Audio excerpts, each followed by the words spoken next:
everyone, good morning. Yeah, I'm here at the Bunyao area. This is the harvest time of the people in the community.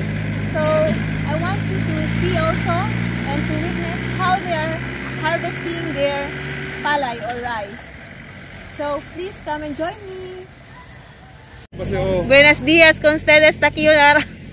Habla lang. Este el palay. Sira lang to. Batakurta kay Si. palay sila lang.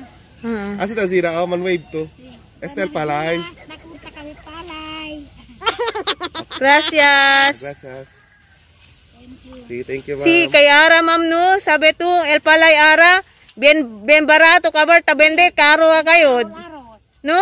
Si, 12 lang sila tabi na 12 lang kilo. Kabar, 12 lang ar kilo. Si, 12 lang kilo. Depende ang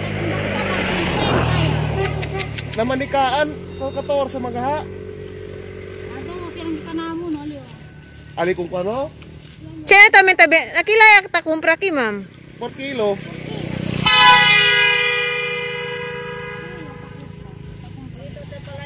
Ha? Arriba lang? Fruta lang. Kahit basta sinatry ko, tandong na ng try ko kay aso gagani. Ha? Aso kayo. Kita fruta ang pagkata. Ay fruta lang. Kabar ko sa ta cellphone nang, ko sa katasel, abaho, kahila lang sila. Kita ko sa lang kulit-kulit. Kano, tanbong talole.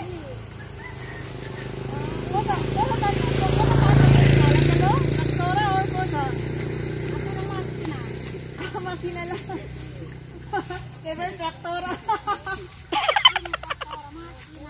Kulit-lit tabla man. Kulit-lit. Ha? Kulit-lit tabla.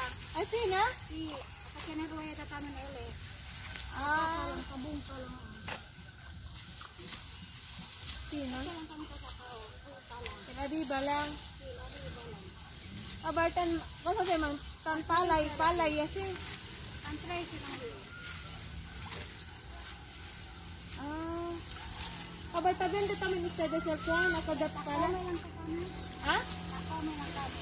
Kaya ta kumpra, ma'am. Kami sa kulit ako may lang kami. Ano yung sa gana na tabente, tapo nila. Sila kami sa Pang konsumo lang.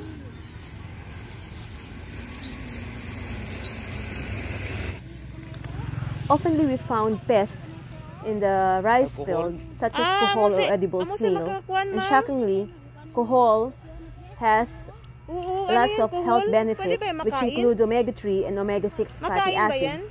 Omega-3, it prevents heart disease and assists in the development of the brain and memory of children. Also, it's good for eyes and healthy fetus. And aside from that, it's also a good source of protein, which includes, it has 19 grams of protein in 3 ounces of a snail. Not only that, an edible snail has rich in vitamin A, vitamin E, vitamin B1, B3, B6, and B12. Vitamin A is good for eye health, while vitamin B complex such as B1 and B6 is needed to prevent and control diabetes. Also, choline, on the other hand, is an important water-soluble vitamins which are often classified by the vitamin B group. It has an important functions, neurotransmitter, acetylcholine donors, which is vital processes in the body.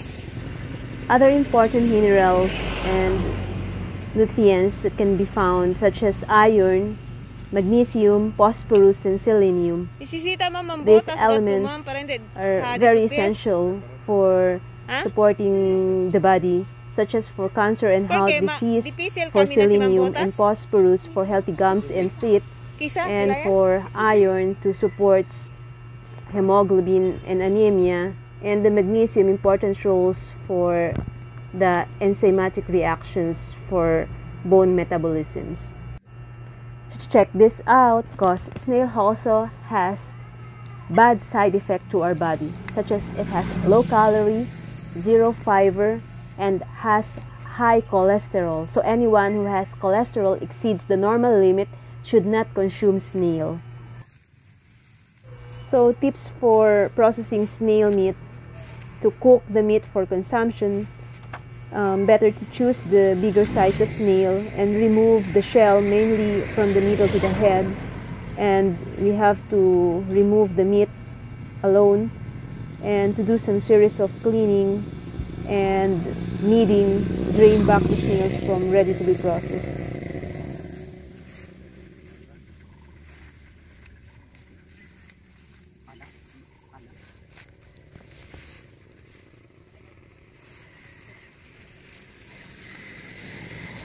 So guys, we saw how the local farmers work at the farm. It's really not that easy. It's really a hard work, and thank you to our local farmers who feed us, who plant for us, to give us food in our table. So big respect to our local farmers.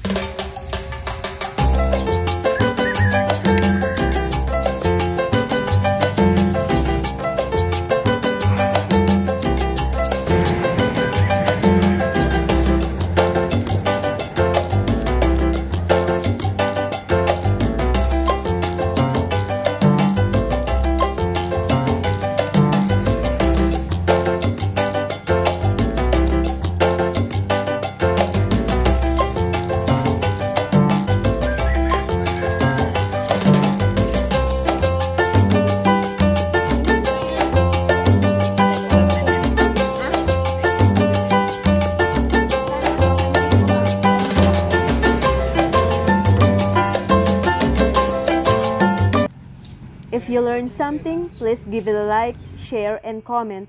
Thanks for watching. Bye!